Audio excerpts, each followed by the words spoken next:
अस्सलाम वालेकुम, मेरा नाम सफ़ा मुश्ताक है और हम इस लेक्चर के अंदर जो है वो क्लास 9 की जनरल साइंस पढ़ रहे हैं। उसका चैप्टर नंबर 4 आज हम स्टार्ट करेंगे जो कि ह्यूमन हेल्थ। और इस चैप्टर में आज हम स्टार्ट लेंगे कंपोनेंट्स ऑफ द फूड से, फूड के कंपोनेंट से। अच्छा, सबसे पहले फूड हम किसको कहते हैं? हर वो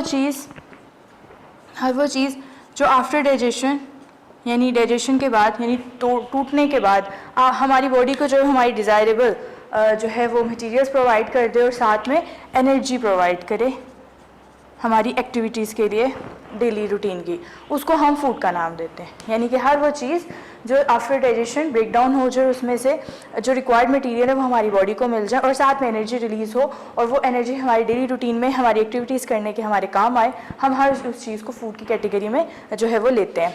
अब हमारा जो बेसिक फूड है उसमें कुछ चीज़ें आ जाती हैं जिसको हम इस चैप्टर के अंदर डिस्कस करेंगे।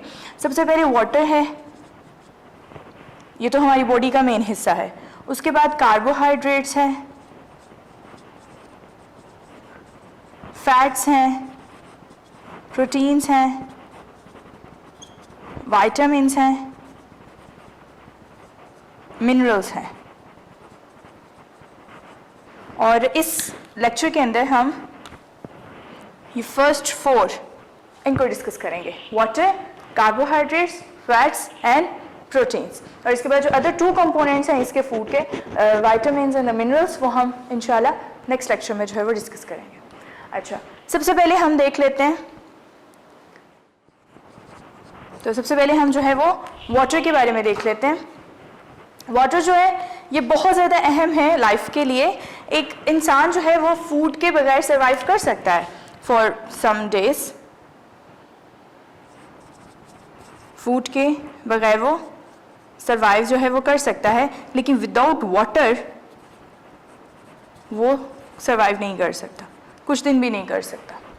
यानी वाटर इतना ज़्यादा ज़रूरी है। ह्यूमन फूड, क्योंकि अगर हम लोग फूड नहीं खाते ना तो वो जो स्टोर्ड फूड हमारी बॉडी के अंदर है, कार्बोहाइड्रेट, प्रोटीन, विटामिन्स, बॉडी उनको यूज़ करके अपनी एनर्जी ले लेती है। लेकिन अगर हम वाटर नहीं लेते तो हमारी बॉडी की जो एक्टिविटीज़ हैं, जो रिएक्शंस हैं, वो नहीं चलते। तो यानी कि हम इसके बगैर तो बिल्कुल नहीं रह सकते, फूड के बगैर फिर हम कुछ दिन गुजार सकते हैं। ये इतना ज़्यादा अहम है बॉडी के लिए। हमारी बॉडी का जो वेट है तकरीबन 60% वेट जो है वो वाटर के ऊपर मुश्तमिल है एक एडल्ट बॉडी का। इसके अलावा अब इसके हम लोग पढ़ लेते हैं यूजेस, ये बॉडी में क्या क्या काम करता है। सबसे पहले तो ये हमारा टेम्परेचर मेंटेन करता है,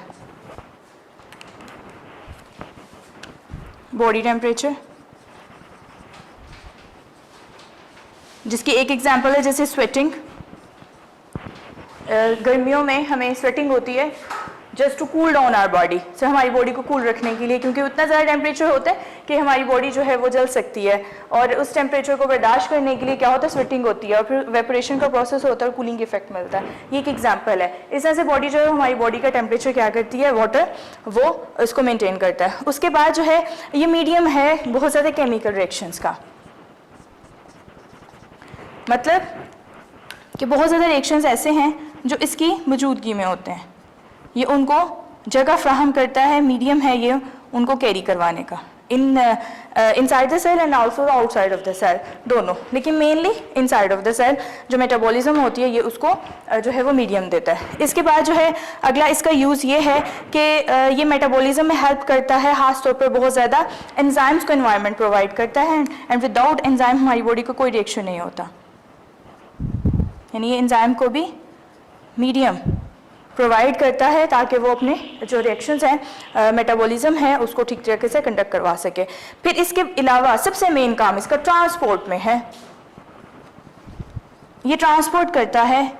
blood is also water, main तकरीबन हाफ से ज़्यादा वो वाटर पर मुश्तमिल होता है। तो उसका काम क्या है कि उसके अंदर से जितनी भी डाइजेस्टेड फूड है, गैसेस हैं, उन सबको एक जगह से दूसरे का ट्रांसपोर्ट करता है। इसके साथ जो वेस्टेज हमारी बॉडी से निकलती है in the form of the urea, उसको भी बॉडी से बाहर जो निकाला जाता है यूरिन की फॉर्म में, दैट इज़ ऑल्सो वाटर। तो इस तरह से ये हमारी बॉडी के अंदर ट्रांसपोर्ट का भी काम करता है, वेस्टेज को भी ट्रांसपोर्ट करवाता है आउट फ्रॉम बॉडी के बाहर। इसके अलावा जो है ये फूड को और डाइजेस्टेड फूड को और गैसेस को भी बॉडी के अंदर भी ट्रांसफ़र करता है। फिर इसके अलावा मेन एक और काम इसका, ये लुब्रिकेशन का काम करता है। ये लुब्रिकेंट के तौर पे भी काम करते हैं। लुब्रिकेंट का मतलब होता है यानी नमी देना और फ्रिक्शन से बचाना। तो ये ऑर्गन्स के दरमियान में जो है उनकी इंटरनल हमारे जो बॉडी ऑर्गन्स हैं, हमारे जो जॉइंट्स हैं जहाँ पे दो हड्डियाँ एक दूसरे के साथ मीट करती हैं, उनके दरमियान में भी ये लुब्रिकेंट का काम करता है। अच्छा, ये जो है हमारे पास वाटर की समरी। इसके बाद हम अगला कंपोनेंट देखते हैं, दैट इज अ कार्बोहाइड्रेट। हम कुछ ओवरव्यू, हम अब हमारे लिए ये चीज़ें नई नहीं हैं क्योंकि हम चैप्टर नंबर 3 में भी इन चीज़ों के बारे में डिस्कस कर चुके हैं। ऑर्गेनिक जहाँ पे हमने चीज़ें पढ़ी थी तो वहाँ पे हमने इन सारी चीज़ों के बारे में, क्योंकि ये सारे फूड जो वो ऑर्गेनिक है, कार्बोहाइड्रेट, प्रोटीन, फैट, वाइट, ये सब कुछ, तो इनके बारे में हमने पिछले चैप्टर में भी थोड़ा बहुत डिस्कस किया था। अब ये चीज़ें आपके लिए नई नहीं है, लेकिन ये आपके सिलेबस का हिस्सा है। चैप्टर नंबर 4 में भी हम इसको दोबारा से डिस्कस कर रहे हैं। तकरीबन जितने भी जानदार हैं उन सब के अंदर बहुत ज़्यादा तादाद में कार्बोहाइड्रेट पाई जाती है, और कंपोनेंट में जितने भी ह्यूमन फूड कंपोनेंट हैं उनमें सबसे ज़्यादा तादाद इसी की होती है। ये सबसे ज़्यादा अबंडेंट है। हम इसको फूड में भी सबसे ज़्यादा लेते हैं, बॉडी में भी ये पाई जाती है। बॉडी में वैसे ये यूटिलाइज हो जाती है, बॉडी के अंदर ज़्यादा प्रोटीन पाई जाती है वैसे अबंडेंटली, लेकिन यूज़ ज़्यादा ये होती है। अच्छा, इसके बाद हम इसको कहाँ कहाँ से लेते हैं, यानी कहाँ कहाँ ये पैदा पाई जाती है। जैसे वुड, कॉटन, यानी इन शॉर्ट कह लें तो प्लांट से ये सेलुलोज की हालत में इसको हम लेते हैं। फिर इसके अलावा जो है ये स्टार्च की सूरत में ये एनिमल के मसल्स में पाई जाती है। फिर इसके अलावा जो है मिल्क में भी ये पाई जाती है in the form of the lactose. उसके बाद ये शुगर कैन में भी पाई जाती है in the form of sucrose. ये कुछ एग्जांपल्स हैं, लेकिन ये तकरीबन हर फूड के अंदर किसी ना किसी फॉर्म में पाई जाती है। ये सक्रोज, लैक्टोज, स्टार्च, सेलुलोज, ये सारी जो हैं वो कार्बोहाइड्रेट की क्या है, एग्जांपल्स हैं। ये सारी कार्बोहाइड्रेट्स कहलाती हैं। क्या रोल प्ले करता है हमारी बॉडी के अंदर? ये हमारे लिए प्राइमरी सोर्स ऑफ एनर्जी है। जैसे हमने पहले बात की और पहले भी हम जानते हैं कि हम सबसे ज़्यादा जो फूड में लेते हैं वो कार्बोहाइड्रेट ही है। इस तरह से ये प्राइमरी सोर्स है ऑफ आवर बॉडी। हम अपनी जो बुनियादी ज़रिया है हमारे पास एनर्जी हासिल करने का, वो कार्बोहाइड्रेट ही है। अब हम इसको हासिल कहाँ से करते हैं, बात तो हम वैसे कर चुके हैं पहले भी, दोबारा से देख लें। गंदम, चावल, पोटैटो, शुगर कैन, इसके अलावा चुकंदर, ये सारी जो है वो सोर्सेज है कार्बोहाइड्रेट। इन शॉर्ट आप कुछ भी खा लें, आप सब्जियां खाएं, दालें खाएं, इसके अलावा रोटी चावल खाएं, आपको सबके अंदर जो बेसिक सोर्स में बेसिक एनर्जी मिलेगी वो कार्बोहाइड्रेट ही होगी। अच्छा, इसके बाद हम अगला सोर्स देखते हैं इसका, फूड का, हमारा लिपिड।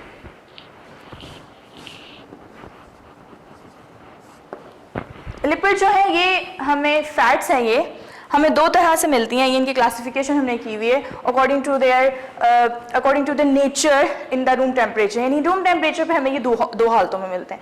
रूम टेम्परेचर किसको कहते हैं, यानी कि जो आम टेम्परेचर होता है जिसके अंदर आप यानी अपने पास से हीट नहीं देते या कम नहीं करते, तो उसमें आपको ये दो तरह से मिलता है। यहाँ ये सॉलिड हालत में होता है जिसको फैट कहते हैं, तो यहाँ ये लिक्विड हालत में होता है जिसको हम ऑयल कहते हैं।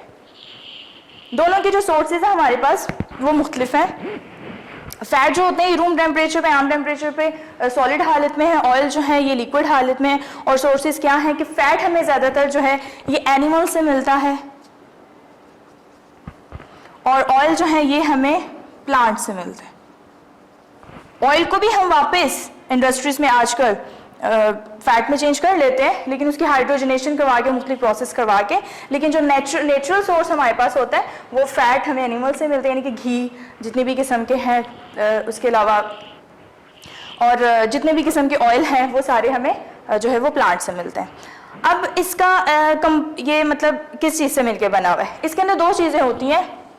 एक इसमें पाए जाते हैं फैटी एसिड और दूसरी चीज़ इसमें पाई जाती है ग्लिसरॉल। ये बेसिक है दोनों का, यानी कि कभी जब भी कोई फैट टूटेगा वो आपको ये दो चीज़ें देगा, फैटी एसिड्स और ग्लिसरॉल में ये जो है वो टूट जाएगा।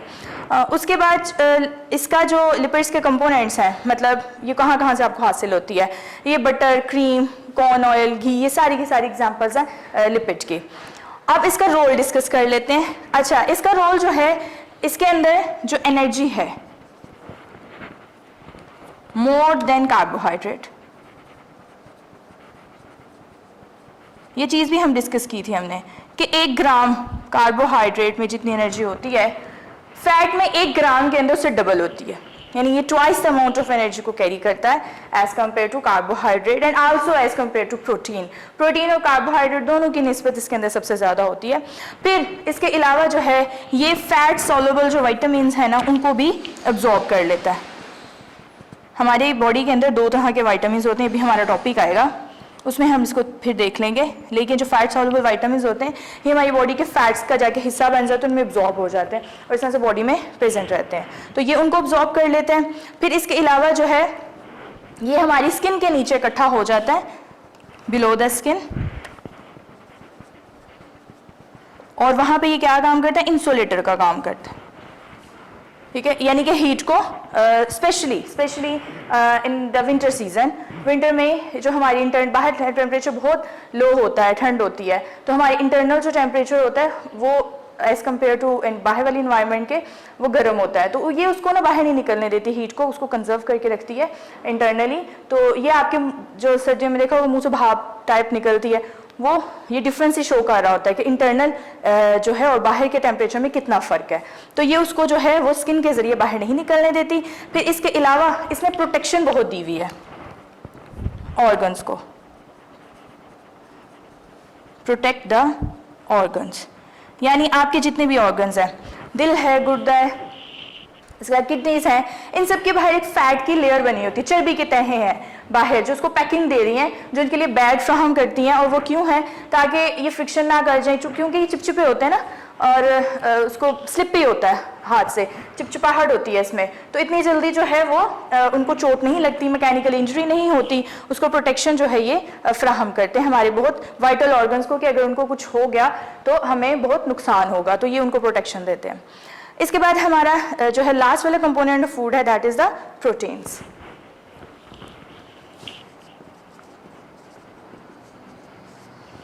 प्रोटीन्स, इसके बारे में केमिकल सब्सटेंस जो हमारी बॉडी में पाया जाता है आफ्टर वाटर, ये सबसे ज़्यादा अबंडेंट है सारे कंपोनेंट्स के अंदर। इसका रीज़न अभी हम डिस्कस करते हैं। हालांकि खाते हम ज़्यादा कार्बोहाइड्रेट है, लेते हम ज़्यादा कार्बोहाइड्रेट, वो यूटिलाइज हो जाती है, और प्रोटीन जो है ये हमारी बॉडी के अंदर सबसे ज़्यादा पाई जाती है। क्यों, कैसे? एग्जाम्पल्स की ये हैं कि प्रोटीन जो है ना ये हमारी मसल्स का हिस्सा है, प्रोटीन जो है जितने भी हमारी बॉडी के अंदर एंजाइम्स है वो सारे प्रोटीन्स हैं। हमारी बॉडी के अंदर जो एंटीबॉडीज़ बनती हैं जरासीमों के खिलाफ, बीमारियों के खिलाफ, वो सारी की सारी भी प्रोटीन्स हैं। फिर हमारी बॉडी के अंदर जो एंटीजेंस मौजूद होते हैं प्रोटीन्स हैं। हमारी बॉडी के अंदर जो हार्मोन्स रिलीज होते हैं मोस्टली वो फैट्स और प्रोटीन्स होते हैं, स्टेरॉइड्स होते हैं या प्रोटीन्स होते हैं। इसके अलावा जो है आगे देखें, हमारी स्किन, मसल मेनली प्रोटीन है, नेल्स हमारे प्रोटीन है, हेयर हमारे प्रोटीन है। इस तरह से इसका मतलब ये हुआ कि प्रोटीन का जो हमारी बॉडी के अंदर रोल है फंक्शनल और स्ट्रक्चरल बहुत ज़्यादा है। यानी ये फंक्शनल तो करते ही हैं, इसमें बहुत ज़्यादा चीज़ें फंक्शनल है और स्ट्रक्चरल भी है। कैसे? अब ये जो एंटीबॉडी है, एंटीजन है, हार्मोन है, एंजाइम है, ये सारे फंक्शनल रोल हैं इसके। और इसके अलावा ये मसल, स्किन, नेल, हेयर, ये सारे इसके स्ट्रक्चरल रोल है और ये कुछ डिस्कस किए हैं। तो इसका दोनों तरीके से, ये हमारी बॉडी के साख्तें भी बनाती है, बॉडी का हिस्सा भी है और बॉडी के अंदर बहुत से काम भी सर अंजाम देती है, इस वजह से ये सबसे ज़्यादा पाई जाती है। अब कंपोनेंट्स की बात कर लें प्रोटीन्स के। ये प्रोटीन किससे मिलकर बना? प्रोटीन मिलकर बना होता है अमाइनो एसिड्स। यानी जब प्रोटीन टूटेगी, जब प्रोटीन टूटती है, डाइजेस्ट हो जाती है, तो ये एंड पे हमें जो प्रोडक्ट देती है वो कौन से होते हैं? Amino acids. बहुत ज़्यादा अमाइनो एसिड्स मिलके जो है वो प्रोटीन को बनाते हैं। जब ये कंडेंस होते हैं और फिर ये हमें प्रोटीन का स्ट्रक्चर देते हैं। डिपेंड करता है अकॉर्डिंग टू प्रोटीन, इसके अंदर अमाइनो एसिड्स की तादाद जो है वो 100 से लेके 1000 तक भी आती है। कुछ इतने बड़े प्रोटीन्स के मॉलिक्यूल्स भी हमारे पास बॉडी के अंदर मौजूद हैं। अब जितने भी किस्म के ये प्रोटीन्स जो हमारी बॉडी में है, ये टोटल 20 किस्म की अमाइनो एसिड से मिलकर बनते हैं टोटल। और इन 20 किस्म के अमाइनो एसिड्स में 10 अमाइनो एसिड्स जो होते हैं वो हमारी बॉडी के अंदर पहले ही मौजूद होते हैं कुदरती तौर पे, और 10 जो होते हैं वो हमें डाइट में मस्ट लेने पड़ते हैं। तो यही रीज़न होती है कि कुछ लोग होते हैं वेजिटेरियन, यानी गोश्त को नहीं खाते, लेकिन स्टिल उनके अंदर फंक्शन हो रहा होता है। वो क्यों? क्योंकि उनके अंदर जो 10 अमाइनो एसिड्स मौजूद होते हैं नेचुरली, वो उनका ये काम करवा देते हैं और बाकी 10 उनको डाइट में लेने पड़ते हैं। अच्छा, अब सोर्सेज हमारे पास क्या है, ये प्लांट से भी हासिल हो सकता है, एनिमल से भी, लेकिन ज़्यादातर इसके सोर्सेज जो है वो एनिमल है। प्लांट से भी वैसे ये हासिल हो जाते हैं, जैसे मिल्क, एनिमल सोर्सेज की बात करें, मिल्क, एग, मीट, ये सारे हैं। और दूसरी बात करें तो beans, plant sources, beans, pulses, ये सारे जो है वो इसके प्लांट सोर्सेज हैं, लेकिन मेनली ज़्यादातर इसके जो हैं वो हम इनको एनिमल से हासिल करते हैं। अब इसके रोल की बात कर लेते हैं। वैसे तो हम यहाँ पे काफ़ी ज़्यादा डिस्कस कर चुके हैं कि किन किन फॉर्म्स में पाया जाता है, उनका क्या क्या रोल है, लेकिन कुछ इसके समरी देखते हैं। सबसे पहला है कि ये प्रोटीन जो है ये एंजाइम के तौर पर जो है वो इस्तेमाल होता है बॉडी के अंदर। कुछ इंपॉर्टेंट रोल देखिएगा। सबसे पहले ये एंजाइम है, और एंजाइम के बारे में हम डिटेल बात कर चुके हैं।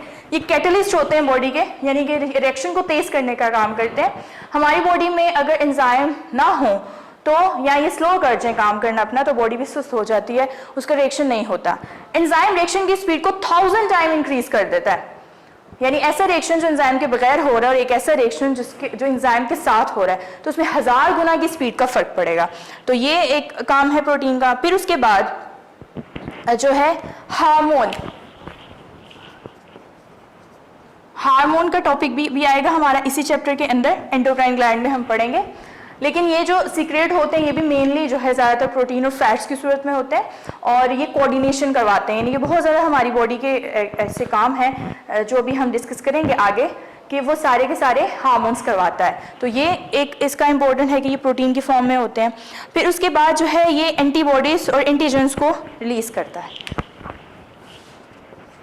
सारी वही चीज़ें जो हमने पहले डिस्कस की हैं कि ये किन किन फॉर्म्स में पाया जाता है, उन सारी चीज़ों को हम यहाँ पे देख रहे हैं कि उनका काम क्या है। तो ये दोनों क्या करते हैं, इम्यूनिटी बढ़ाते हैं, कुव्वते मदाफ़त जो है बॉडी की, ये उसको तेज़ करते हैं। और ये नेचर में क्या होती हैं, प्रोटीन्स। फिर लास्ट वाला हमारा है कि ये क्या काम करती हैं कि ट्रांसपोर्ट में भी हेल्प करती हैं। ट्रांसपोर्ट में कैसे हेल्प करती हैं कि आपको याद हो, हमने एक और चीज़ पढ़ी थी, ब्लड के अंदर रेड ब्लड सेल्स होते हैं, और रेड ब्लड सेल्स के अंदर न्यूक्लियस नहीं होता, उसकी जगह हीमोग्लोबिन पाई जाती है, और हमने पढ़ा था ये एक प्रोटीन है। और ये क्या करती है, ये ऑक्सीजन की और कार्बन डाइऑक्साइड की ट्रांसपोर्ट करती है बॉडी के अंदर। तो इस तरह से इसका ट्रांसपोर्ट के अंदर भी रोल जो है वो आ जाता है। तो इसके बाद जो है वो थोड़ी सी इसकी समरी देखते हैं दोबारा से। हमारा टॉपिक यहाँ पे ये क्लोज हो जाता है। हम लोगों ने पढ़े कंपोनेंट्स ऑफ फूड। सबसे पहले हमारा कंपोनेंट है वाटर। हमने पढ़ा कि वाटर के बगैर जो है वो हमारी ज़िंदगी ही मुमकिन नहीं है, क्योंकि हमारी 60% जो बॉडी वेट है वो वाटर के ऊपर मुश्तमिल है। ये बॉडी टेम्परेचर को कंट्रोल करता है, ये मीडियम का काम करता है बहुत ज़्यादा रिएक्शंस के लिए। एंजाइम को जगह फ्राहम करता है कि वो अपने काम, अपनी मेटाबॉलिज्म ईजिली करवा सके। ट्रांसपोर्ट करवाता है चीज़ों की, वेस्टेज की भी और यूजफुल मटीरियल्स की भी, और लुब्रिकेंट यानी नमी भी देता है। अगला हमने पढ़ा कार्बोहाइड्रेट। ये सबसे ज़्यादा तादाद में बॉडी के अंदर पाया जाता है, और इसके सोर्सेज हमारे पास क्या क्या है, सेलुलोज है, स्टार्च है, लैक्टोज है, सक्रोज है। ये सारी टाइप्स हैं कार्बोहाइड्रेट्स के जो हमें मुख्तलिफ फूड से हासिल होती हैं। उसके बाद जो है ये हमारे पास प्राइमरी सोर्स है फूड का, सबसे ज़्यादा हम इसी को लेते हैं और बॉडी इसको यूटिलाइज भी कर लेती है। लिपिड हमारे पास दो तरह से पाए जाते हैं, फैट है, ऑयल है। फैट जो है ये एनिमल से हासिल होता है, ऑयल जो है ये हमें प्लांट से हासिल होता है। इनका रोल हमने देखा था कि ये कार्बोहाइड्रेट से ज़्यादा एनर्जी देता है। ये फैट सॉल्युबल जो विटामिन्स हैं उनको भी एब्जॉर्ब कर लेता है, और मतलब बॉडी की विटामिन की कमी को पूरा करवा देता है। बिलो स्किन के बिल्कुल नीचे इसकी तह होती है, जहाँ से ये इंसुलेटर का काम करता है, अंदर की हीट को बाहर नहीं आने देता, और इसी तरह से बाहर का जो टेम्परेचर है उसको बॉडी को उसको इफेक्ट नहीं करने देता। और बहुत ज़्यादा मोस्ट इंपॉर्टेंट जो इसका रोल है कि हमारे जितने भी वाइटल ऑर्गन्स हैं, ज़रूरी हैं, सेंसिटिव हैं, उनको ये प्रोटेक्शन देता है और उनमें इंजरी नहीं होने देता। प्रोटीन सबसे ज़्यादा पाई जाती है अबंडेंट। ये सारे हमने इसके सोर्सेज देखे थे कि कहाँ कहाँ ये बॉडी के अंदर पाई जाती है, किस तरह से। और जब हम इसको तोड़ते हैं तो ये टूटती है अमाइनो एसिड्स के अंदर, यानी बहुत ज़्यादा अमाइनो एसिड्स मिलके जो है वो प्रोटीन बनाते हैं। इसके रोल हमने देखा, ये एंजाइम के तौर पे काम करता है। हार्मोन बॉडी के अंदर जितने सीक्रेट होते हैं, बॉडी की इम्यूनिटी को बहाल करता है। और उसके अलावा हीमोग्लोबिन जो है वो भी एक प्रोटीन, और ट्रांसपोर्ट पे भी इस तरह से ये काम करता है। बाकी हमने इसके सोर्सेज देखे कि एनिमल्स भी हैं और प्लांट्स भी हैं। तो ये थे हमारे कंपोनेंट्स ऑफ फूड हाफ। इसके बाद विटामिन और मिनरल हम नेक्स्ट लेक्चर में डिस्कस करते हैं। अल्लाह हाफिज़। अस्सलाम वालेकुम, मेरा नाम सफ़ा मुश्ताक है और हम पढ़ें क्लास 9th की जनरल साइंस। इसका चैप्टर नंबर 4 हम ह्यूमन हेल्थ पढ़ रहे थे, जिसके हमने कंपोनेंट्स ऑफ फूड स्टार्ट किया था और उसके हम 4 कंपोनेंट्स पढ़ चुके हैं, water, carbohydrates, fats and proteins. और अब हम उसके जो 2 कंपोनेंट्स रह गए थे वो इस लेक्चर में डिस्कस करेंगे, vitamins and the mineral salts. तो सबसे पहले हम वाइटामिन्स को देख लेते हैं। वाइटामिन्स ये ऑर्गेनिक कंपाउंड्स हैं और ये ऐसे ऑर्गेनिक कंपाउंड्स हैं जो हमारी बॉडी के अंदर नेचुरली प्रोड्यूस नहीं होते, इनको हमें मस्ट डाइट में लेना पड़ता है, मस्ट इन डाइट। हमारी डाइट ऐसी होनी चाहिए, इसके अंदर स्पेसिफिक अमाउंट ऑफ वाइटामिन्स की होनी चाहिए। और इसके अलावा ये है कि बहुत थोड़ी मिकदार में हमें चाहिए होती है, स्मॉल क्वांटिटी में, as compare to other food component जो हमने पीछे पढ़े हैं, उनके बगैर तो हमारी बॉडी फंक्शन बिल्कुल ही नहीं करेगी। अगर ये भी नहीं होंगे, बेशक स्मॉल क्वांटिटी में चाहिए, लेकिन फिर भी अगर इनकी कमी हो जाएगी, डेफिशिएंसी हो जाएगी इन वाइटामिन्स की, तो भी हमारी बॉडी जो है वो प्रॉपर तरीके से काम नहीं करेगी। ठीक है, यानी डेफिशिएंसी अगर हो गई तो प्रॉपर फंक्शनिंग जो है वो नहीं होगी, मुख्तलिफ किस्म की डिजीज़ेज जो है उसका हम बॉडी को सामना करना पड़ेगा। अब ये हमारी बॉडी के अंदर जो है बाज़-औक़ात कोएंजाइम के तौर पे भी काम करते हैं। कोएंजाइम क्या होते हैं हमने पढ़ा था कि जब एंजाइम के पास रिएक्शन इतना बड़ा हो कि या बड़ा ना भी हो, तो कुछ रिएक्शंस ऐसे हैं कि जो अकेला प्रोटीन यानी एंजाइम कंडक्ट नहीं करवा पाता, तो उसको अपने साथ जो है वो एक कंपेनियन की ज़रूरत पड़ती है और वो नॉन प्रोटीन पार्ट होता है, और वो मोस्टली केसेस में ज़्यादातर वो वाइटामिन ही होता है। तो वाइटामिन का वहाँ पे भी बहुत ज़्यादा काम है। अब हमने क्या किया है कि इसको डिवाइड कर दिया 2 ग्रुप्स में, एक है फैट सॉल्युबल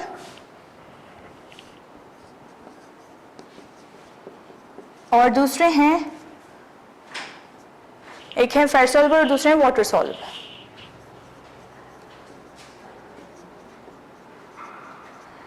जो फैट सॉल्युबल विटामिन्स हैं ये सारे वो वाले विटामिन्स हैं जो हमारी बॉडी के फैट पोर्शन के अंदर हल होते हैं। ठीक है, ये सारे वो वाले विटामिन्स हैं जो हमारी बॉडी के अंदर जो फैट है ये उसमें एब्जॉर्ब होते हैं, और जो वाटर सॉल्युबल विटामिन्स हैं ये हमारी बॉडी का जितना लिक्विड पोर्शन है ये इसके अंदर हल होते हैं, इसके अंदर एब्जॉर्ब होते हैं। अच्छा, अब पहले इसकी कैटेगरीज को डिस्कस करने से पहले ना थोड़ी सी चीज़ें देख लेते हैं।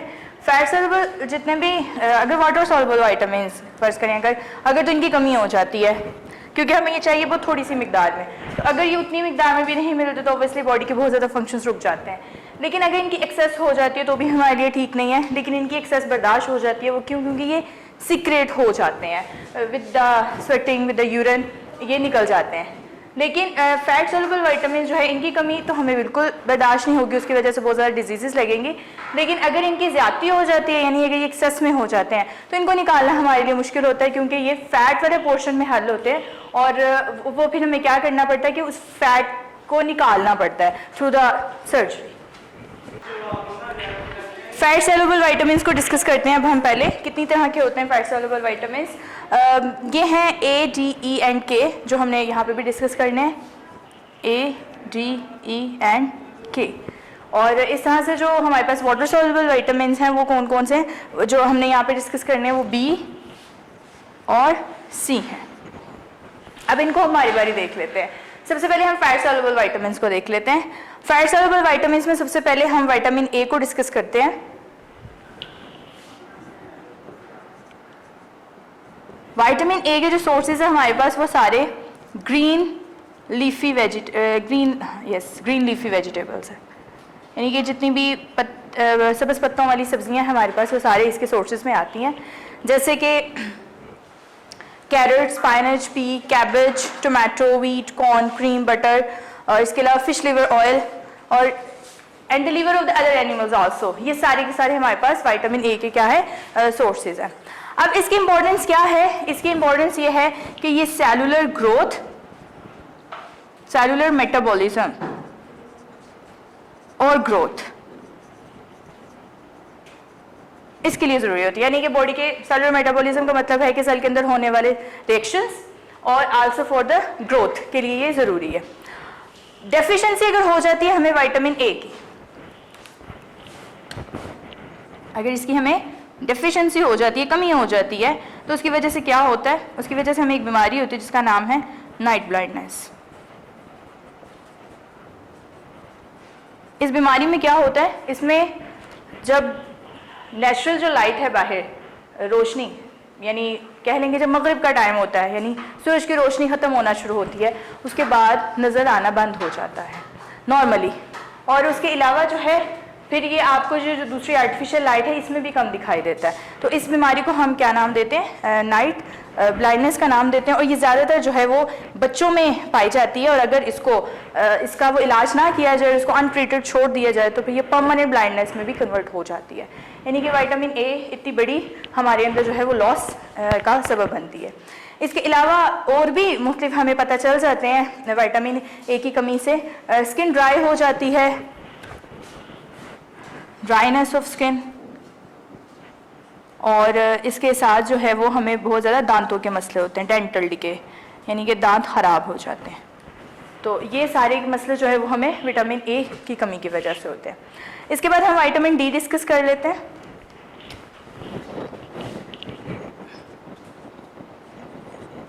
सबसे ज़्यादा जो चीपेस्ट सोर्स है विटामिन डी का वो सन एनर्जी है, सनलाइट, सूरज की रोशनी। सूरज की रोशनी जब धूप में हम निकलते हैं तो हमारी स्किन ऑटोमेटिकली विटामिन डी को बनाना शुरू कर देती है। ये इसका सबसे ज़्यादा चीपेस्ट सोर्स है। ये आपने अक्सर देखा होगा, ये जो फॉरेन कंट्रीज़ हैं, खासतौर पर मगरिब ठंडे इलाके, वहाँ पे जब सूरज निकलता है, धूप जिस दिन होती है, तो वो लोग सन बाथ लेते हैं। वो सन बाथ असल में जो है वो सूरज की रोशनी को लेते हैं, क्योंकि वो तो इस चीज़ से अवेयर होते हैं अच्छे हाथ से कि इनको ये अपनी हड्डियाँ मजबूत करने के लिए विटामिन डी के लिए बहुत ज़रूरी है। इसके अलावा आप अपनी डाइट में भी ले सकते हैं विटामिन डी को। विटामिन डी के जो सोर्स हैं, जैसे सारे विटामिन के सोर्सेज तकरीबन सेम होते हैं, लेकिन बटर, मक्खन, क्रीम और एग यॉक, अंडे की जो जर्दी है, यानी जितने भी फैट सोर्सेज हैं हमारे पास, वो सारे हमें विटामिन डी को भी जो है वो दिन लेने में मदद करते हैं। इसके बाद इसकी इम्पोर्टेंस देख लेते हैं। तो इसकी इम्पोर्टेंस जो है वो क्या करती है, दो काम करती है। एक तो बोन्स को स्ट्रॉन्ग करती है, बोन स्ट्रॉन्ग करती है, और दूसरी चीज़ कैल्शियम की एब्जॉर्प्शन करवाती है। ये वैसे सेम ही आगे से जो इसका रिज़ल्ट निकलता है वो सेम ही निकलता है तकरीबन। कैसे कि ये ब्लड के अंदर हम जो कुछ भी खाते हैं वो ब्लड में हल होता है। मेटाबॉलिज्म के बाद, डाइजेशन के बाद स्मॉल इंटेस्टाइन से सारा जो खाना है वो छोटी आंत से ब्लड में चला जाता है, ब्लड को सर्कुलेट करके हर जगह पहुंचाता है। ये क्या करता है कि ब्लड से कैल्शियम लेवल अगर एक्सीड कर जाए तो उसको फिर बोन्स के पास एब्जॉर्ब करवाता है, इससे हड्डियाँ मजबूत होती हैं। तो यानी कि काम एक ही आगे की हड्डियों को मजबूत करवाना इसका सबसे बड़ा काम है। और अगर इसकी कमी हो जाती है तो दो बीमारियां हैं। बचपन में हो, हड्डियाँ यानी कमज़ोर हो जाती हैं, बचपन में हो तो उसको हम रिकेट्स का नाम देते हैं, और एडल्ट एज में हो तो उसको हम ऑस्ट्रो मलेशिया का नाम देते हैं। इसमें क्या होता है कि हड्डियाँ जो है वो बहुत ज़्यादा कमज़ोर हो जाती हैं। छोटे बच्चों में ये मसला हो तो उनकी हड्डियाँ टेढ़ी हो जाती हैं, क्योंकि वो जो प्रेशर बेयर करने वाले जो हमारे जॉइंट्स होते हैं, जहाँ पे सारे का सारा वज़न हमारा लाई करता है, वो टेढ़े हो जाते हैं, इतना वज़न बर्दाश्त नहीं कर पाते। और एडल्ट एज में हो जाए तो थोड़ा सा गिरने पे भी आपको फ्रैक्चर हो सकता है, हड्डी टूट सकती है।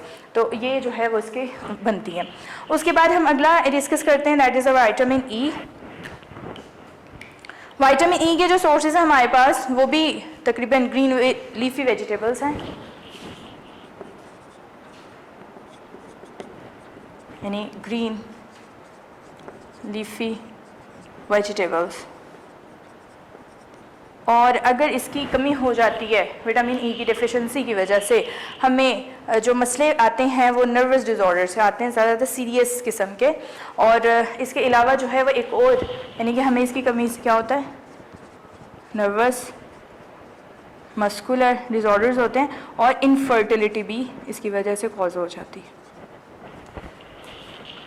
इसके बाद जो है अगला डिस्कस करें हम विटामिन के। तो विटामिन के जो है इसकी मिकदार बहुत थोड़ी सी चाहिए होती है। अगेन ये भी ग्रीन लीफी वेजिटेबल से ही हासिल होता है हमें। और इसकी इम्पोर्टेंस ये है कि ये हमारी जो ब्लड क्लॉटिंग है, विटामिन के, तो ये ब्लड क्लॉटिंग के लिए बहुत ज़रूरी है।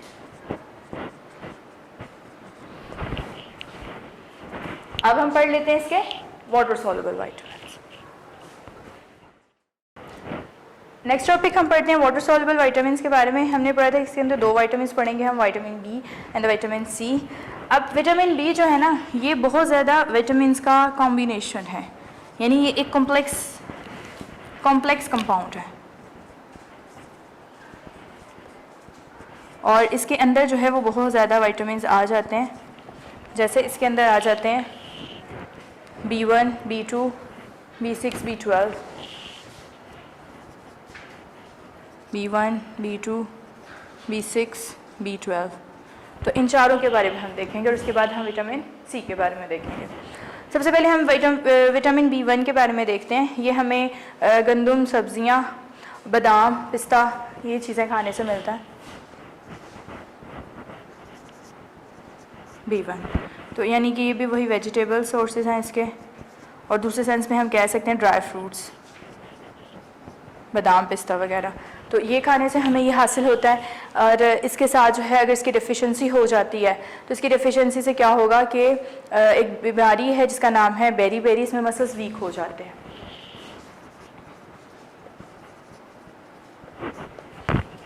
ये हो जाती है। इसके बाद विटामिन B2 जो है ये हमें हासिल होता है मक्खन, अंडे, दूध वगैरह से, और इसके अलावा जो है ये थोड़ी बहुत क्वांटिटी में पाया जाता है लिवर, किडनी, इन चीज़ों में भी, इनके अंदर भी जो है इसकी मिकदार जो है वो मौजूद होती है। तो इसका मतलब हुआ कि ये आपको गोश्त यानी मीट और इसके अलावा वीट दोनों से मिलेंगे। ठीक, तो अब इसकी जो डिफ़िशेंसी है, इसकी डिफ़िशेंसी की वजह से एक बीमारी है जिसका नाम है पर्नीशियस एनीमिया।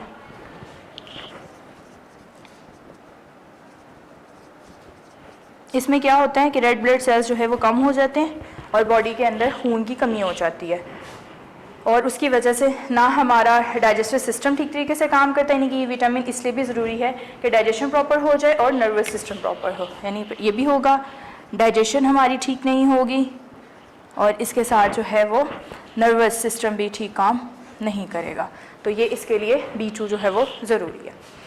अच्छा, उसके बाद जो है हम देख लेते हैं इसकी इम्पोर्टेंस। तो इसकी इम्पोर्टेंस ज़ाहिर सी बात हमने बात की है कि अगर ये बीमारी होती है तो यानी कि हीमोग्लोबिन की सिंथेसिस करवाता है, इसलिए अगर B2 की मिकदार ठीक नहीं मौजूद होगी बॉडी के अंदर तो हीमोग्लोबिन नहीं बनेगा और बच्चों की ग्रोथ को भी असर पड़ेगा और उनके अंदर ब्लड की कमी भी होगी।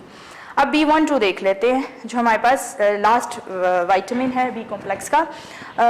ये जो है ये भी हमें मिल्क, एग और लिवर से ही हासिल होता है और ये भी ज़रूरी है प्रॉपर ग्रोथ के लिए। यानी बटर, मिल्क, इन सब के सोर्सेज तकरीबन सेम है। और इसके अलावा ये क्यों चाहिए हमें? ऑब्वियसली प्रॉपर ग्रोथ के लिए। तो ये था हमारा विटामिन बी कॉम्प्लेक्स। उसके बाद हमारा लास्ट वाला विटामिन रहेगा, that is the vitamin C. तो विटामिन सी जो है ये हमें ज़्यादातर मिलते हैं ब्राइटली कलर, खूबसूरत रंगों वाले जो फल और सब्जियां वहाँ से। दूसरी बात करें तो जितने भी खट्टे फल हैं उन सब से, यानी हमें कहाँ से मिलेगा? लेमन, ऑरेंज, इसके अलावा टोमेटो से भी ये मिलता है। यानी जितने भी ब्राइट कलर के और खट्टे फल हैं उन सब से हमें विटामिन सी जो है वो मिलता है। अब इसकी अगर डेफिशिएंसी हो जाए तो उसकी डेफिशिएंसी से क्या होता है कि स्कर्वी हो जाती है। ये बीमारी है जिसमें पेशेंट के ज़्यादा जो है वो मसूड़े और दांत वो इफ़ेक्ट करते हैं और उसका कलर भी चेंज हो जाता है। तो ये एक बहुत जो है विटामिन सी की कमी से जो है बीमारी होती है। इसके बाद ये थे हमारे विटामिन सी ख़त्म हो गए। अब हम पढ़ लेते हैं मिनरल सॉल्ट्स के बारे में।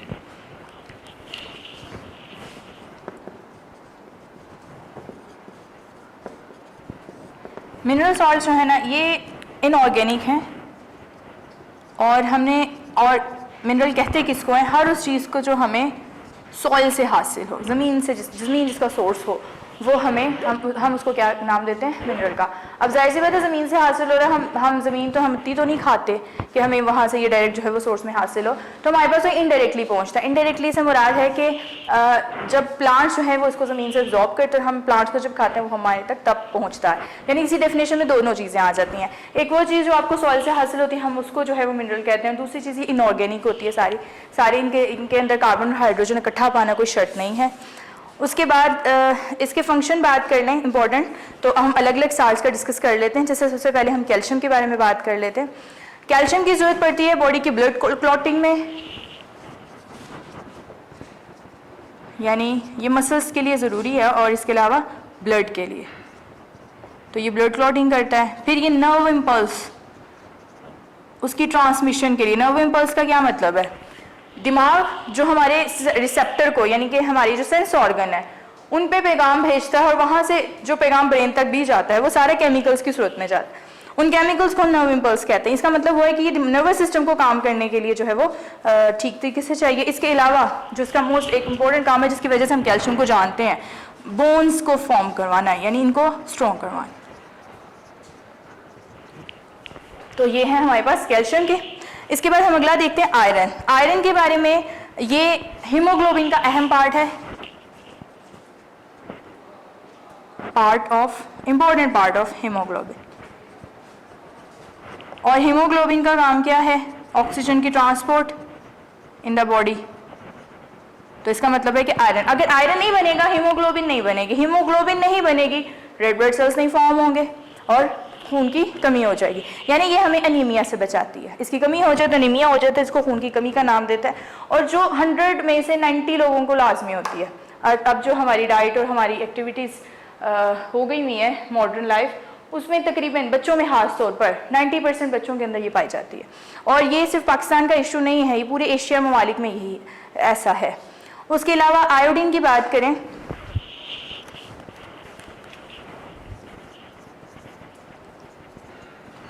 आयोडीन जो है ये हमें चाहिए होता है, हमारे गले में एक ग्लैंड है जिसका नाम है थायराइड ग्लैंड।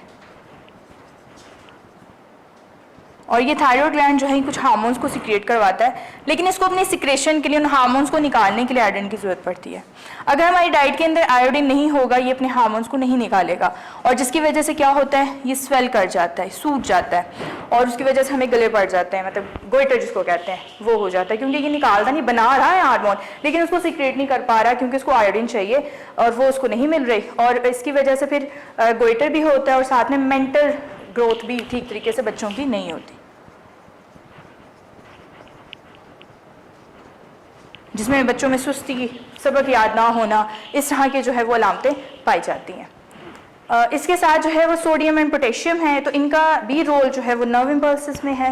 नर्व इम्पल्सेस को जनरेट करवाना है, मतलब कि दिमाग का जो काम है यानी कि उसको प्रॉपर फंक्शन करने में हेल्प देना है। तो इसका काम क्या है? To generate nerve impulse.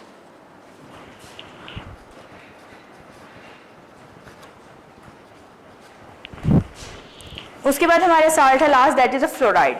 और फ्लोराइड जो है ये टीथ की डेवलपमेंट के लिए ज़रूरी है, ये टूथ डिके से बचाता है। यहाँ तक हमारे कंपोनेंट्स ऑफ द फूड खत्म हो जाते हैं। नेक्स्ट हमारा टॉपिक जो है वो बैलेंस डाइट एंड एनर्जी, उसके बारे में हम नेक्स्ट में देखेंगे। अल्लाह हाफ़िज़। अस्सलाम वालेकुम, मेरा नाम सफ़ा मुश्ताक है और हम क्लास 9th की जनरल साइंस पढ़ रहे हैं।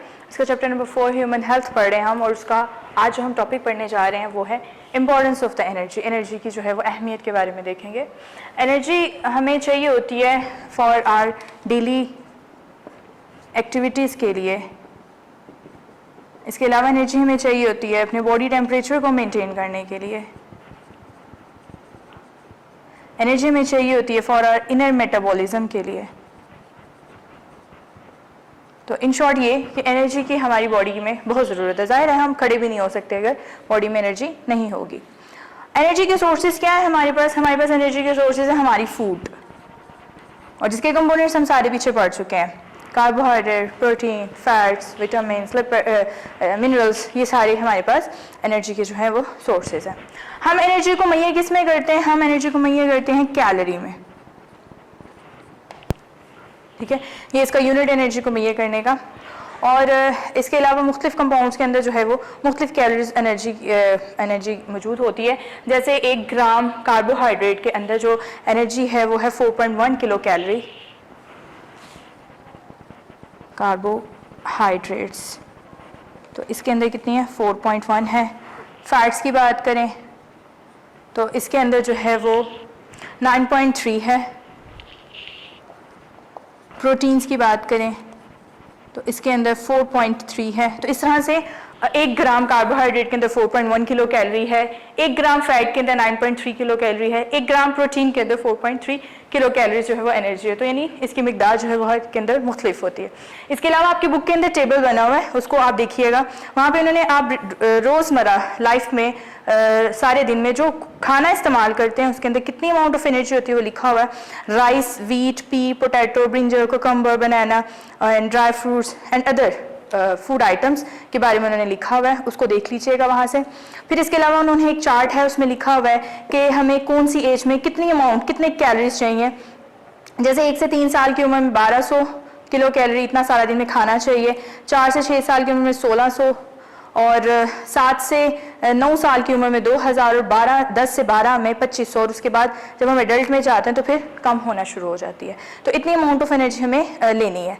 अच्छा, अब हम इसी टेबल को डिस्कस करते हैं। तो सबसे पहले हम एनर्जी रिक्वायरमेंट के बारे में पढ़ते हैं। एनर्जी जो रिक्वायरमेंट है हमारी बॉडी, वो बहुत ज़्यादा चीज़ों के ऊपर डिपेंड करती है। जैसे ये डिपेंड करती है एज पे, ये डिपेंड करती है जेंडर पे, ये डिपेंड करती है इसके अलावा जो है एज, जेंडर, इसके अलावा उसके फिजिकल कंडीशन पे, एक्टिविटीज़ पे,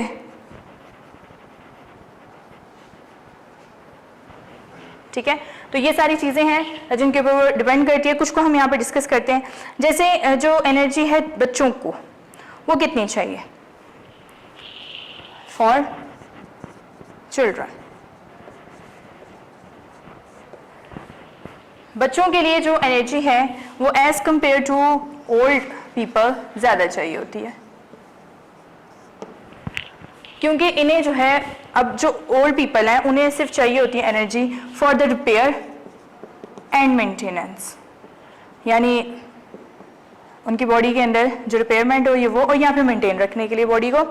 लेकिन जहाँ पे हम बच्चों की बात करें तो इनको सिर्फ रिपेयर और मेंटेनेंस के लिए नहीं चाहिए होती, बल्कि इनको ग्रोथ के लिए भी चाहिए, ठीक है। इनको अपने मेटाबॉलिज्म जो हाई रेट पे होता है उस टाइम पे, उसके लिए भी चाहिए।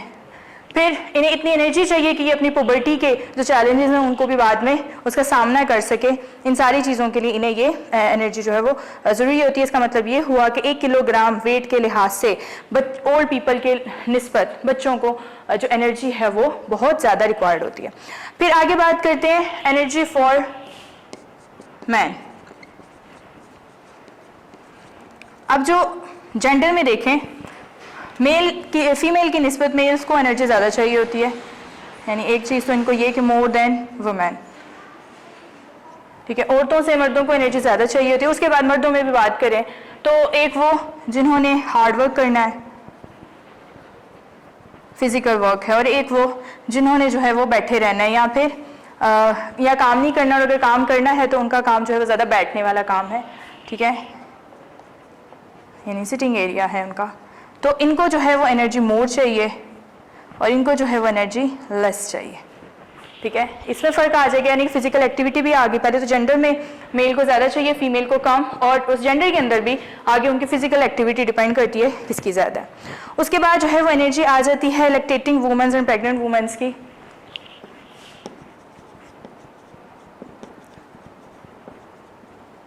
तो इनको भी अपनी ग्रोथ और मेंटेनेंस के अलावा एनर्जी जो है वो ज़्यादा चाहिए होती है। हाई एनर्जी रेट है इनका as compare to other womens, यानी मेंटेन, और इसके अलावा जो है रिपेयर। तो इसके अलावा जो है उन्हें चाइल्ड की ग्रोथ के लिए भी जो है वो एनर्जी ज़्यादा चाहिए होती है, डेवलपिंग बेबी के लिए। और उसके साथ जो है एक और चीज़ डिपेंड करती है एनर्जी के ऊपर, हॉट क्लाइमेट। ऐसे लोग जो सर्द तरीन इलाकों में रहते हैं उनको अपनी बॉडी का टेम्परेचर जो कि 37 सेल्सियस है, इसको मेंटेन रखने के लिए हाई एनर्जी रेट चाहिए होता है। यानी उन दिनों में हमें जो खुराक है वो वैसी हाई एनर्जी वाली लेनी है ताकि हम अपनी बॉडी का टेम्परेचर जो है वो मेंटेन रख सकें और एज़ कम्पेयर टू उन ह्यूमन बींग्स के जो नॉर्मल वेदर में रहते हैं यहाँ पे गर्म इलाकों में रहते हैं उनके निस्बत। तो ये तो था अकॉर्डिंग टू सर्कमस्टांसेस। अब हमने इन्हीं चीज़ों को दोबारा डिस्कस करना है, यानी इन्हीं बच्चों में, बूढ़ों में, एडल्ट्स में और वुमेंस के अंदर हमने दोबारा से डिस्कस करना है सारी चीज़ों को कि अब इनको खुराक लेनी कैसी चाहिए, इनकी खुराक में शामिल क्या क्या होना चाहिए। अच्छा, अब हमारे टॉपिक है बैलेंस डाइट। बैलेंस डाइट किसको कहते हैं? ऐसी डाइट जिसके अंदर आपको ऑल द नेसेसरी जो न्यूट्रिएंट्स हैं वो मिल रहे हैं, तमाम के तमाम वो नेसेसरी ज़रूरी न्यूट्रिएंट्स जो कि डाइट के अंदर शामिल होने चाहिए, जो आपकी नॉर्मल ग्रोथ के लिए ज़रूरी हैं। मैक्रो हो चाहे माइक्रो हो, यानी मैक्रो न्यूट्रिएंट्स भी और माइक्रो न्यूट्रिएंट्स भी, ठीक है, ना उनकी ज्यादती हो ना ही उनकी कमी हो, ऐसी डाइट को हम बैलेंस डाइट कहते हैं। सारा दिन में, यानी कि जैसे मिकदार होती है कि सारे में आपको कार्बोहाइड्रेट इतना लेना चाहिए, प्रोटीन इतना लेना चाहिए, फैट इतना लेना चाहिए, उसका प्रॉपर चार्ट बना होना चाहिए। नाश्ते में आपको क्या क्या खाना चाहिए, उसके बाद लंच में, डिनर में, ब्रंच में, सारी चीज़ें। तो उसमें आपकी जो डेली रूटीन की रिक्वायरमेंट है वाटर के साथ बाकी कंपोनेंट्स की वो पूरी हो, तो उस डाइट को हम बैलेंस डाइट का नाम देते हैं। अब बैलेंस डाइट जो है वो क्यों ज़रूरी है? हमारी जो है ना वो उसके ऊपर फिजिकल हेल्थ के ऊपर ये बहुत ज़्यादा डिपेंड करती है कि ना ही ये हमें जो है वो ओवरवेट होने देती है और ना ही हम इसकी वजह से अपना बहुत ज़्यादा वेट लूज़ कर लेते हैं। दोनों कंडीशंस हमारे लिए अच्छी नहीं है। अच्छा, अब इसमें देख लेते हैं अगेन वही बात कि बैलेंस डाइट जो है वो आपकी वेट के ऊपर, एज के ऊपर, जेंडर के ऊपर, बॉडी की फिजियोलॉजी के ऊपर, वर्किंग कंडीशन के ऊपर डिपेंड करती है। तो दोबारा हम सारी चीज़ें वही देखते हैं। सबसे पहले बेबीज़ की डाइट।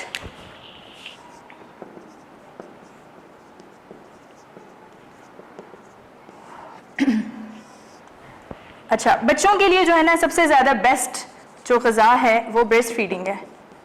इसका कोई नेम बदल नहीं है उनके लिए, क्योंकि उनको जितने भी जो भी न्यूट्रिएंट्स चाहिए होते हैं वो सारे के सारे इनको उसी के अंदर मिलते हैं। इन्फेंट, क्योंकि बॉडी उस टाइम पे वो जो शीख ख्वार बच्चा होता है, इन्फेंट होता है, उसके अंदर बॉडी के अंदर एंटीबॉडीज़ बननी होती हैं। अभी वो इस काबिल नहीं है कि एनवायरनमेंट के चैलेंजेस को कोप कर सके, और उनको उन चैलेंजेस का सामना करने के लिए उसके पास सबसे बेस्ट ग़िज़ा यही होती है। लेकिन अगर किसी जो है वो सर्कमस्टांस की वजह से ये प्रोवाइड ना हो सके तो फिर उसको अदर सोर्सेज दिए जा सकते हैं, जैसे काउ मिल्क, बुफलो, ठीक है, इनका जो है वो मिल्क दिया जा सकता है। उसमें थोड़ी सी वाटर की कंसंट्रेशन मिला के, तो उसका और साथ में इस दूध की कंसंट्रेशन मिला के उन बच्चों को दिया जाता है। और इसके बाद जब वो जो है आगे बढ़ना शुरू हो जाते हैं, यानी तकरीबन 4 माह तक, 4 माह के बाद 4th मंथ में एंटर हो जाते हैं, तो फिर जो है उनको अदर चीज़ें दी जाती हैं, जैसे उन्हें अंडे की जर्दी यानी अंडा खिलाया जाता है, ठीक है। इसके अलावा जो सीरियल्स होते हैं दूसरे वो वगैरह खिलाए जाते हैं, बॉयल एग वगैरह, तो ये चीज़ें उसको दी जाती हैं। फिर उसके बाद जब वो 6 से 18 माह का हो जाता है तो फिर आप उसको फ्रूट्स और अदर जो सोर्सेज हैं मिल के उसकी तरफ उसको लगा सकते हैं। तो ये है बच्चों की ग़िज़ाइयत। उसके बाद अगला हम डिस्कस करते हैं यंग के बारे में।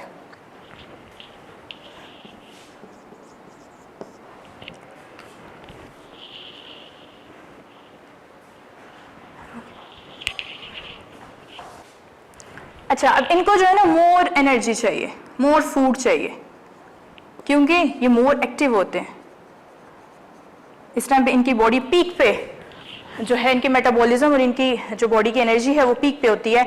हाई कॉन्टेक्ट्स के कार्बोहाइड्रेट और फैटी एसिड्स चाहिए, यानी मोर कार्बोहाइड्रेट वाली ग़िज़ाइयत और साथ में फैट वाली जो ग़िज़ाइयत है वो इनको इस एज में देनी चाहिए। और क्योंकि ये रैपिड ग्रोथ हो रही होती है, इनको इसका सामना करना पड़ता है। इनके अंदर जो प्रोटीन की कंसंट्रेशन है खुराक के अंदर वो भी काफ़ी ज़्यादा शामिल होनी चाहिए। और इसके अलावा जो बच्चे होते हैं तकरीबन 13 से 16 साल के, उनकी डाइट के अंदर दूध लाजमी शामिल होना चाहिए, या दूध से कोई जो प्रोडक्ट्स होती हैं। और ये जो 13 to 16 एज होती है, ये पीक एज होती है for the growth and for the metabolism. उसके लिए इनको बहुत ज़्यादा एनर्जी की ज़रूरत पड़ती है। इसके बाद जो है डाइट फॉर ओल्ड पीपल की डाइट। अच्छा, जो लोग बूढ़े लोग हैं उनकी ग़िज़ाइयत कैसी होनी चाहिए कि उनको सिर्फ इतनी अमाउंट ऑफ एनर्जी चाहिए कि जितनी जो है वो उनकी बॉडी को सिर्फ रिपेयर कर सके और मेंटेन कर सके, ठीक है। इनको लेस एनर्जी चाहिए होती है as compare to the young people and the children also. और इनको ऐसी डाइट का इस्तेमाल करना है जिसके अंदर जो है फ़ैट के कंटेंट्स थोड़े से हाई हों, लेकिन इतने ज़्यादा नहीं कि उनका कोलेस्ट्रॉल लेवल वगैरह बढ़ जाए। और इसके अलावा मॉडरेट अमाउंट की प्रोटीन और कार्बोहाइड्रेट चाहिए, यानी मॉडरेट चाहिए इनको कार्बोहाइड्रेट और इसके साथ जो है प्रोटीन भी, और इसके मुकाबले में हाई फैट चाहिए क्योंकि रिपेयरमेंट का काम फैट ही करता है। तो ये है। उसके बाद जो है लास्ट पे हमारे पास डाइट आ जाती है, right for the lactating women and the pregnant womens की।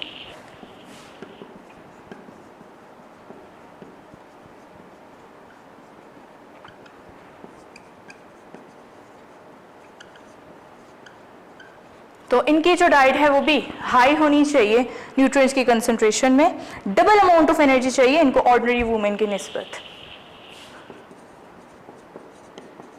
डबल अमाउंट एनर्जी की चाहिए as compare to the other womens, क्योंकि इनके अंदर जो एम्ब्रियो डेवलप कर रहा है उस टाइम पे उसको भी एनर्जी की उस टाइम पे ज़रूरत पड़ती है। और इसके अलावा अगर इनको जो है वो ठीक तरीके से डाइट नहीं मिलती तो जो ऑफस्प्रिंग पैदा होगा वो अंडरवेट, तो यहाँ पे किसी इबनॉर्मेलिटी के साथ जो है वो उसकी पैदाइश हो सकती है। इसलिए इसको भी इसलिए चाहिए। इसी तरह से लैक्टेटिंग वुमेन्स को भी हाई कंटेंट चाहिए प्रोटीन्स की, फैट्स की, कार्बोहाइड्रेट्स की, ठीक है। और यहाँ पे जो है वो हमारा ये टॉपिक जो है वो ख़त्म हो जाता है, जिसके अंदर हमने क्या पढ़ा था। हमने एक चीज़ ये देखी कि एनर्जी की रिक्वायरमेंट क्या होनी चाहिए, इंपॉर्टेंस क्या है हमारी बॉडी के अंदर एनर्जी की, हम उसको मेजर किस यूनिट में करते हैं, हमारे पास सोर्सेज कौन कौन से हैं और अलग अलग जो कैटेगरी है उनको कितनी चाहिए। और इसमें हमने ये क्या देखा है, बैलेंस डाइट की डेफिनेशन देखी है और उसके बाद इन सारी कैटेगरीज के लिए किस तरह की बैलेंस डाइट होनी चाहिए, तो ये प्रॉपर फंक्शन करेंगे, वरना उनके अंदर अबनॉर्मेलिटी जो है वो पैदा हो सकती है। अल्लाह हाफिज़। वीडियो पसंद आई तो लाइक करें, अपनी राय कमेंट करें। ऐसे ही मजीद वीडियोस के लिए हमारा चैनल सब्सक्राइब करें और बेल का आइकन दबाएं ताकि आपको हर वीडियो का नोटिफिकेशन मिलता रहे।